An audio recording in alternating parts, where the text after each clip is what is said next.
All right, so in this first section here, we're going to talk about positioning, and we're really going to make sure that the foundation is solid and our understanding of what we're trying to get done here is solid.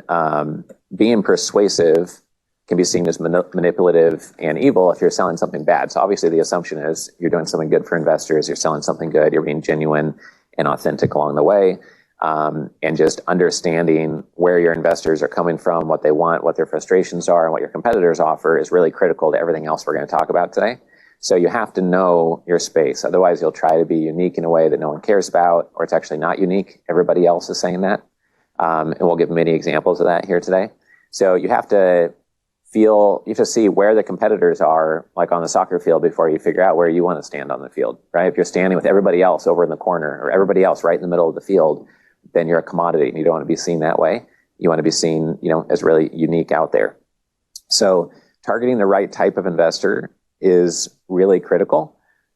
If you need to raise $1 billion and you've never raised capital before, it's a very low probability that will happen. And we have some people who come to us sometimes, not too often anymore, that say, hey, we're going to buy this sports team. And then they have like two guys trying to do this. They've never raised capital before, and they're trying to raise $1 billion.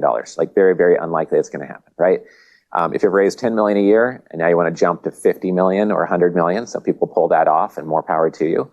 But many times it goes in incremental phases, and you can't easily raise $1 billion from small, high net worth investors. It'll take a lot of distribution. And the same token is you're not going to raise, $1 million and go to pension funds and endowment funds. It's not worth their time. A sovereign wealth fund, they won't get out of bed for anything under an $80 million, $100 million check size. They'd rather put out $200 to $300 million at a time. Otherwise, they'll have 3,000 investments on their balance sheet. So you have to go to the right type of investor for where you are realistically. And everyone's usually trying to upgrade. And lots of times people come to us because they've been raising capital at $25K to $150K per check, maybe $200K per check. They're trying to raise that to $500,000 or $1 million per check more often, or bring in $3 to $5 or $10 million check sizes.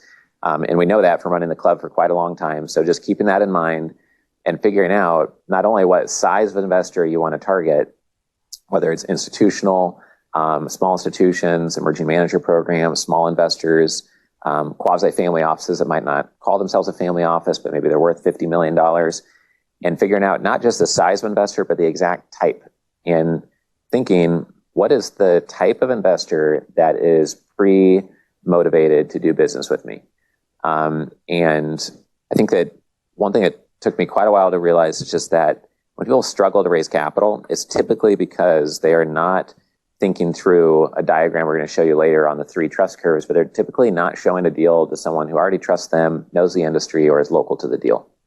And it's really that simple on a fundamental basis. So if you're going to investors on average who don't know you, don't know the industry, and they're not local to you or the deal, you're probably not going to raise very much capital at all. So the right size of investor and the right type of investor.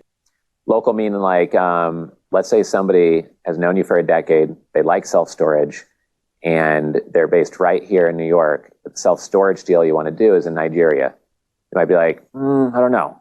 Not really sure about Nigeria, even though it's one of the booming economies in Africa. Of all places in Africa, that'd be one of the top 3 places maybe to do something like that. But you being local to them may win them over. And maybe you could get them to go travel there, see where it is, and see what's happening. And that would be a way to maybe win them over. So that's an example. Yeah. So if you're starting at ground zero in all 3, then you're in big trouble. So if you walk into a pharmacy and you have a migraine, or if you have arthritis and your knees are killing you, then you want this medicine here, right? Arthritin. Because it's medicine made for arthritis. Who knows if it's just ibuprofen with different marketing on it? Like I said, it's supposed to be genuinely adding value and not just putting on a marketing facade to try to trick people into something.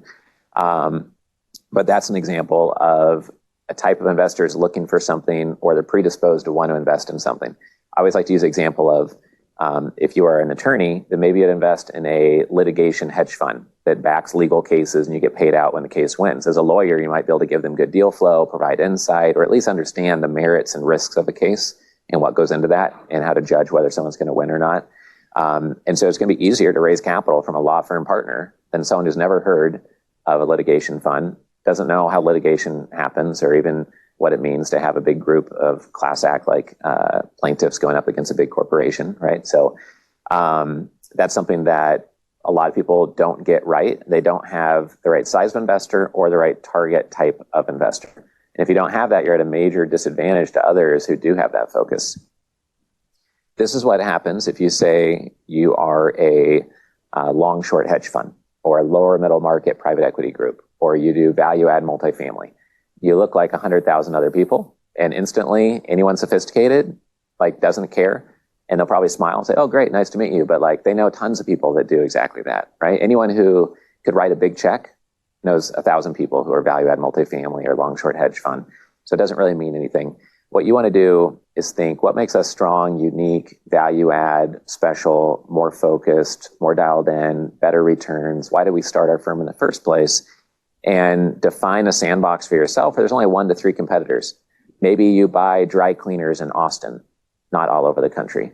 Or maybe instead of private equity, you invest into real estate tech.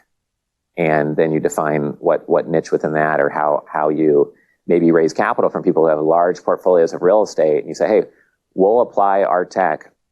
We'll show you our costs and be transparent. And we'll put it at cost on 4 of your commercial real estate buildings. And when you save a ton on your energy bill and your NOI goes up and you're at a 5% cap rate and you get 20 times any cost savings on the valuation of that property, you're going to want to invest in our real estate tech fund or this real estate tech device.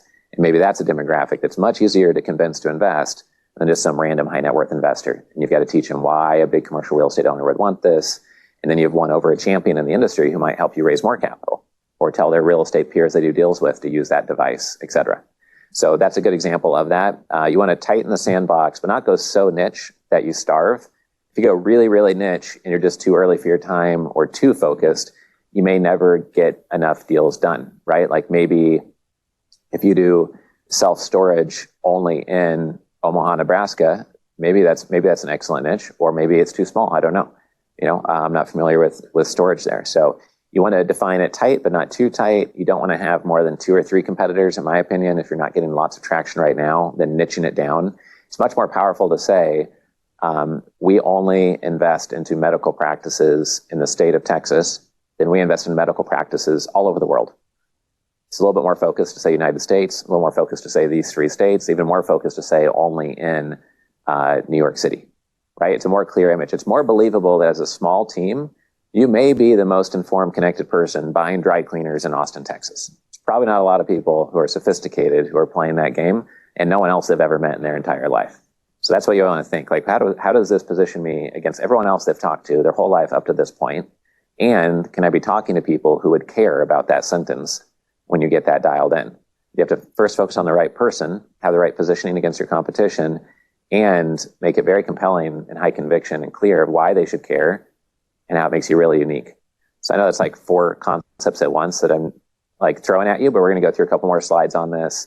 But it's important that you see how these things stack on top of each other, and they build throughout the day. The later parts of the day won't make sense fully. You won't be able to use them today fully unless you have a pretty clear picture of some of those components we just talked about. And it takes talking to your team, meditating on it, getting feedback from other people, trying something on, seeing if that works, and then iterating over time.